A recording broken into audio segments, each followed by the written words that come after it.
नमस्कार। आपका अखबार के YouTube चैनल पर आपका स्वागत है। मैं हूं प्रदीप सिंह। आज बात करेंगे लक्षद्वीप की। लक्षद्वीप इस समय खबरों में बना हुआ है। खबरों में क्यों बना हुआ है? जहां भी मुसलमान आबादी हो वहां आप कोई सुधार का कार्यक्रम करें, वो सुधार के कार्यक्रम से मेरा धर्म से संबंधित मामले से नहीं है। कोई भी प्रशासनिक सुधार का भी काम करें तो वो धर्मनिरपेक्षता बनाम सांप्रदायिकता का मुद्दा बन जाता है। अगर सरकार बीजेपी की हो तो वो सेफ्रनाइजेशन कर रही है, भगवाकरण कर रही है, और सांप्रदायिक तो है ही, पहले से घोषित है। तो लक्षद्वीप में भी यही सब चल रहा है। वहाँ के एडमिनिस्ट्रेटर प्रफुल्ल पटेल ने जो कदम उठाए हैं उनको लेकर राजनीतिक दलों का एक विरोध शुरू हो गया है। केरल की विधानसभा में प्रस्ताव भी पास हो गया है। कांग्रेस आलोचना कर रही है, उसके सहयोगी दल आलोचना कर रहे हैं। लेकिन इस पर ज़्यादा विस्तार से बात कर रहे हैं उससे पहले ये देख लें कि प्रफुल्ल पटेल जो एडमिनिस्ट्रेटर हैं लक्षद्वीप के, उन्होंने किया क्या कदम उठाए। तो उन्होंने 5 काम किए हैं, और बहुत सारे हैं काम, लेकिन मुख्य रूप से 5 काम हैं जिनका विरोध हो रहा है, जिनको लेकर बवाल मचाया जा रहा है।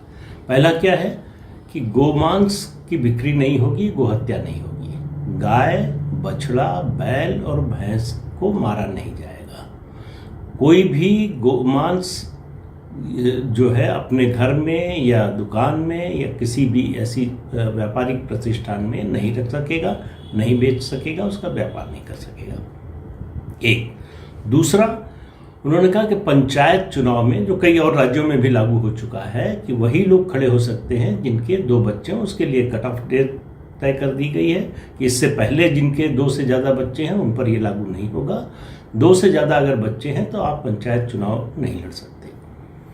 तीसरा काम उन्होंने क्या किया है कि शराब अभी तक इस द्वीप समूह पर नहीं बिकती थी, उसको पर्यटन की दृष्टि से रिसॉर्ट्स में केवल पर्यटकों के लिए खोल दिया है।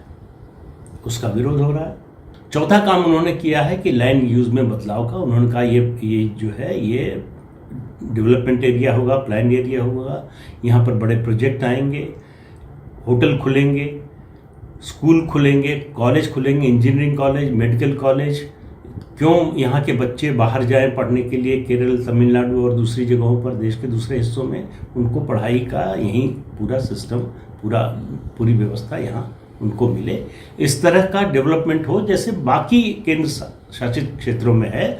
जिस तरह का विकास होता है यहाँ के लोगों को भी मिलना चाहिए। सड़कें चौड़ी होनी चाहिए, बिजली की बेहतर व्यवस्था होनी चाहिए। जो भी विकास से जुड़े कार्यक्रम हैं उनको बढ़ाया जाना चाहिए, जो अभी तक नहीं मिला लोगों को। 5वां उन्होंने काम किया कि गुंडा एक्ट लागू करने। अब ये सब प्रस्ताव हैं, अभी ये सब कुछ लागू नहीं हुआ है, प्रस्ताव के स्तर पर है। गुंडा एक्ट तो ये हुआ कि यहाँ तो कोई क्राइम ऐसा बड़ा होता नहीं है, शांत क्षेत्र है, यहाँ पर गुंडा एक्ट लागू करने की क्या ज़रूरत है, क्या इरादा है। तो अभी वहाँ पर नशीली दवाइयाँ मिली हैं, मादक पदार्थ मिले हैं, AK-47 मिली है। इस तरह का इनपुट है, इंटेलिजेंस इनपुट है कि मॉरिशस के रास्ते आतंकवादी यहाँ जो है अपना कार्यक्रम चला सकते हैं, क्रियाकलाप बढ़ा सकते हैं। इसको देखते हुए सरकार ये व्यवस्था कर रही है। अब इनमें से ऐसा कोई ऐसी कोई चीज़ नहीं है जो आम लोगों के हित के विरोध में हो। अब आप देखिए मुद्दा किस तरह से बनाया जाता है। केरल में सड़क पर सरेआम वीडियो बनाते हुए गाय काटी जाए, बछड़ा काटा जाए, उसको वहाँ पकाया जाए और उसकी पार्टी हो। ये जो है ये धर्मनिरपेक्षता है। लेकिन एक शांत द्वीप समूह पर गोहत्या पर रोक लग जाए, ये सांप्रदायिकता है। तो फैसला आप कीजिए, दोनों में से कौन सा सही है, कौन सा गलत है। मैं इस पर कोई फैसला नहीं दे रहा हूँ। देखिए, ये लक्षद्वीप भारत के लिए सामरिक दृष्टि से जैसे अंडमान निकोबार है, उसी तरह से बहुत ही अहम है।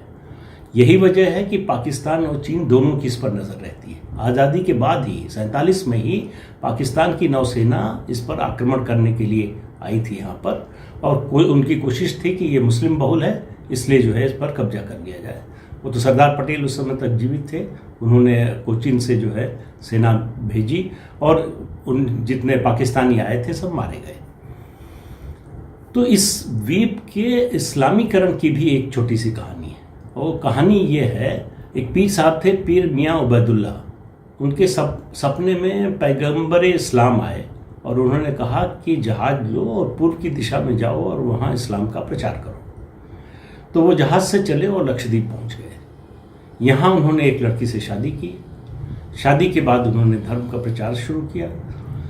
3/4 आबादी ने कलमा पढ़ लिया, सब मुसलमान बन गए। ये छोटी सी कहानी है अतीत की। ये 7वीं शताब्दी की बात है, ये आज की बात नहीं है। इस कहानी का जिक्र वरिष्ठ पत्रकार के विक्रम राव जी ने अपनी फेसबुक पोस्ट पर किया है, जिसमें उन्होंने लक्षद्वीप पर लिखा है। उसमें इस घटना का जिक्र किया है। प्रशासक के इन फैसलों को लेकर विरोध हो रहा है और कहा जा रहा है कि इसको वापस लिया जाए। राष्ट्रपति को चिट्ठी लिखी जा रही है, प्रधानमंत्री से को चिट्ठी लिखी जा रही है कि सरकार तुरंत जो है ये न केवल इन फैसलों को अमल में लाने पर रोक लगाए, बल्कि प्रशासक को वापस बुलाए, मतलब उनको वहाँ से हटाए। अच्छा, प्रशासक से विरोध इसलिए भी है कि जो प्रफुल्ल पटेल हैं वो एक समय गुजरात में, जब नरेंद्र मोदी मुख्यमंत्री थे, उस समय वो गृह मंत्री भी रह चुके हैं राज्य के। अभी भी जो है दमन दीव वगैरह जो केंद्र शासित क्षेत्र हैं, उनके एडमिनिस्ट्रेटर उनके भी हैं। ये एडिशनल चार्ज उनको लक्षद्वीप का मिला है। तो केरल विधानसभा में इस पर प्रस्ताव मुख्यमंत्री पिनराई विजयन लेकर आए। मुस्लिम लीग इसकी सबसे ज़्यादा मांग कर रही थी। मुस्लिम लीग, जबकि इनके एलडीएफ में शामिल नहीं है, सीपीएम वाला जो गठबंधन है, वो यूडीएफ में शामिल है, जिसका नेतृत्व कांग्रेस करती है।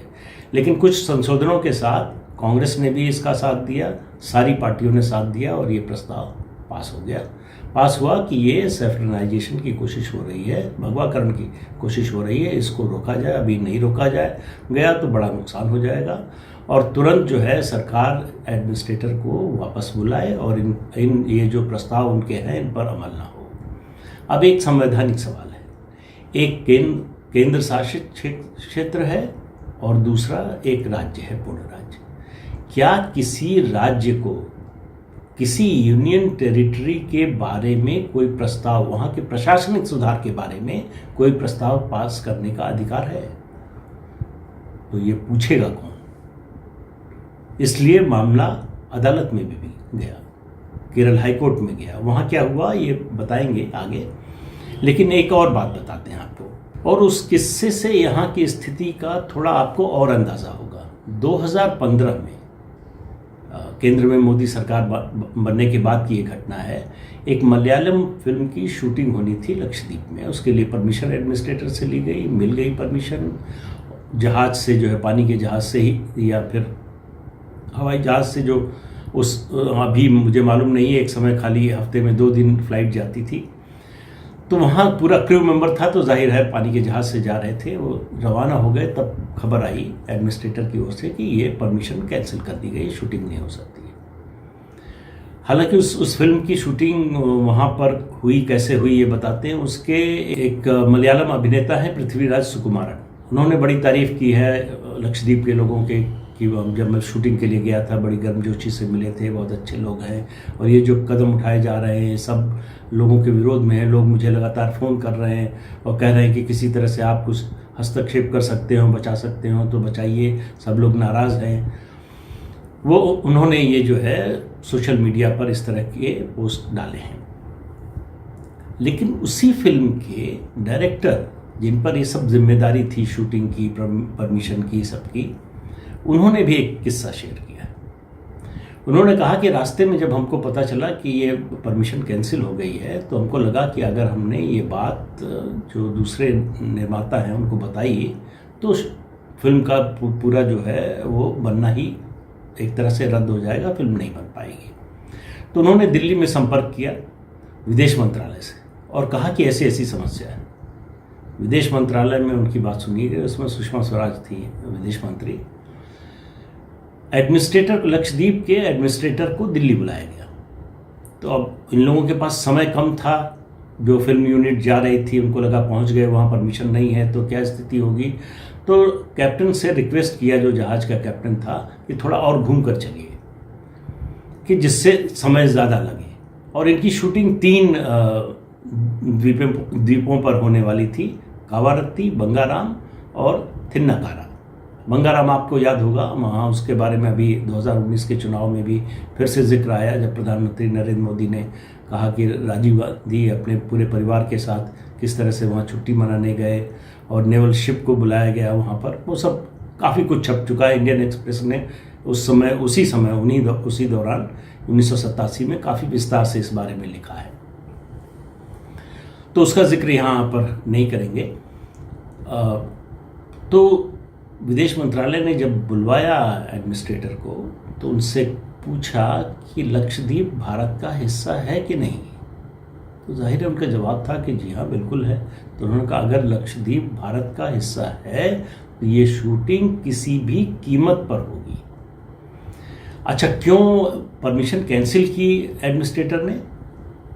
हुआ ये कि वहाँ पर जैसे ही ये खबर आई कि एक फिल्म की शूटिंग होने वाली है, फिल्म का नाम था अनारकली, जो बनी भी, तो जैसे ही पता चला वहाँ पर कि ये फिल्म की शूटिंग होने वाली है, तो वहाँ कट्टरपंथी इस्लामी संगठन एक है, सुन्नी स्टूडेंट फेडरेशन, उसने विरोध प्रदर्शन शुरू कर दिया एडमिनिस्ट्रेटर के दफ्तर के सामने, और इमाम के दस्तखत वाला एक पेटिशन उनको दी और कहा कि सिनेमा इस्लाम के विरुद्ध है, इस्लाम में इसकी मनाही है, इसलिए किसी फिल्म की शूटिंग यहाँ पर नहीं हो सकती। अगर होगी तो जो स्थिति होगी उसके लिए आप जिम्मेदार होंगे। तो एडमिनिस्ट्रेटर को लगा कि अगर ऐसी कुछ स्थिति होती, ये याद रखिए कि जो लक्षद्वीप है उसमें कुल 36 द्वीप है, उनमें से केवल 10 पर आबादी है, 65,000 कुल आबादी है 10 द्वीपों को मिलाकर, और इस कुल आबादी में 96% मुसलमान हैं। तो एडमिनिस्ट्रेटर को लगा कि ये संभालना स्थिति जो है वो बहुत मुश्किल हो जाएगा उनके लिए। तो केंद्र ने उनसे कहा कि आप इसकी चिंता मत कीजिए, आपको सेंट्रल फोर्सेस प्रोवाइड की जाएंगी, वहाँ सेंट्रल फोर्सेस भेजी जा रही हैं। उसके बाद एडमिनिस्ट्रेटर ने जाहिर है कि फिर से परमिशन दे दी, तब जाकर ये शूटिंग हुई। तो अब इस मुद्दे पर जिस तरह की बातें की जा रही हैं, वहाँ कोई लक्षद्वीप में विकास होना चाहिए, प्रशासनिक सुधार होने चाहिए, इन सब की कोई बात नहीं की जा रही है, और सिर्फ मुद्दा ये है कि ये सेफ्रनाइजेशन की कोशिश है, भगवाकरण की कोशिश है, उसको रोका जाना चाहिए। ये केंद्र सरकार के इशारे पर हो रहा है, उनके कहने पर हो रहा है। मामला फिर सुप्रीम कोर्ट में गया। वो जो कावारत्ती या थिन्नाकारा, दोनों में से किसी एक द्वीप के एक नागरिक ने केरल हाई कोर्ट में इस पर एक पिटीशन फाइल किया और कहा कि एडमिनिस्ट्रेटर को वापस बुलाया जाए, ये जो कदम उठाने जा रहे हैं वो उसको रोका जाए, और केंद्र सरकार को ये निर्देश दे हाई कोर्ट कि इस पर रोक लगाए। सुनवाई की केरल हाई कोर्ट ने और शुक्रवार को यह फैसला दिया कि वे केंद्र सरकार से कहेंगे कि जो भी सुझाव बाकी लोगों जिनके आ रहे हैं उनमें से जो मानने लायक हो उन पर विचार करें, लेकिन इस स्टेज पर इस समय ये कोर्ट केंद्र सरकार को किसी तरह का निर्देश देने की ज़रूरत नहीं समझता, इसको उचित नहीं समझता, ये कहते हुए इस पिटीशन को खारिज कर दिया गया। तो अदालत ने क्या कहा, क्या फैसला दिया, उसकी चर्चा नहीं हो रही। अब कल्पना कीजिए कि अदालत ने इसके ठीक उल्टा कहा होता, अगर कह दिया होता कि केंद्र सरकार को हम निर्देश देते हैं कि ऐसा कीजिए, तब आप देखिए किस तरह की राजनीति होती। तब ये कहा जाता कि आप अदालत को मानने को तैयार नहीं है, अदालत की सुनने को तैयार नहीं है, अदालत जो कह रही है उस पर तो अमल कीजिए।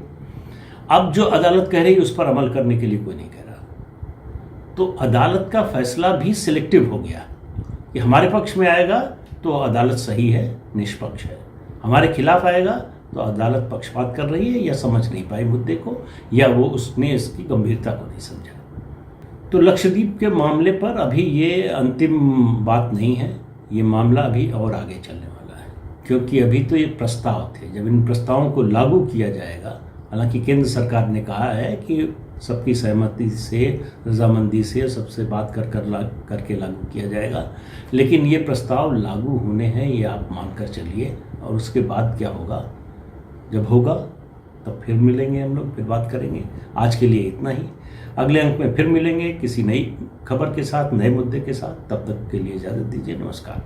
जाते जाते एक बार फिर आपसे अनुरोध है कि ये चैनल देखिए, शेयर कीजिए और सब्सक्राइब ज़रूर कीजिए।